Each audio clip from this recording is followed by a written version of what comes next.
Magandang araw po sa ating lahat, sa mga minamahal kong mga followers, mga viewers. Kahit hindi happy ang Holy Week, magandang araw. Oh my God! Sana nasa ayos na kalagayan ang ating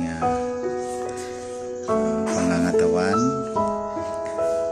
Sa lahat ng followers natin, nasaan ka man sa buong Pilipinas o sa buong mundo, sa ibang bansa, maraming salamat at magandang araw sa ating lahat. So, mayroon po tayong isang kwento na babasahin.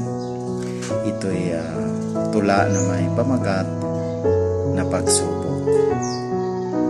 Pero kung bago ka lang sa aking channel, maaaring paki-follow, like and share sa lahat ng mga videos na iyong mapapanood sa aking YouTube channel at Bingwar. Pakipindot lang po ng notification bell para ma-subscribe mo ang lahat ng mga video na i-upload ko at mapanood ninyong lahat.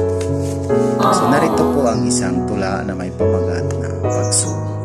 Ito ay inihandog natin sa Holy Week, ang ating Lenten season special.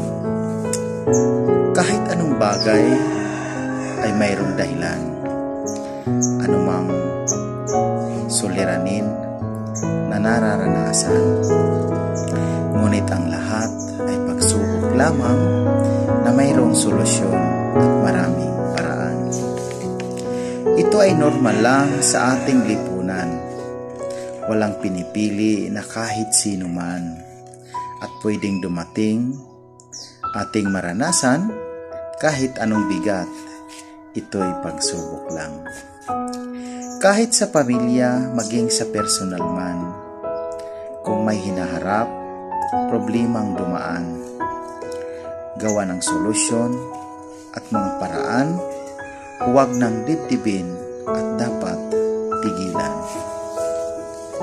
Ang kahit sino man ay dapat tandaan, lahat ng pagsubok ay may kalutasan. Manalig ka sa Diyos at huwag kalimutan, sa Kanya'y lumapit at laging tandaan. So maraming salamat. Yun ay isang tula na may pamagat na pagsubok. Maraming salamat at paki-like and share sa ating mga video. Sa inyong lahat, God bless at magandang araw. Ngayon, araw ng Biyernes Santo.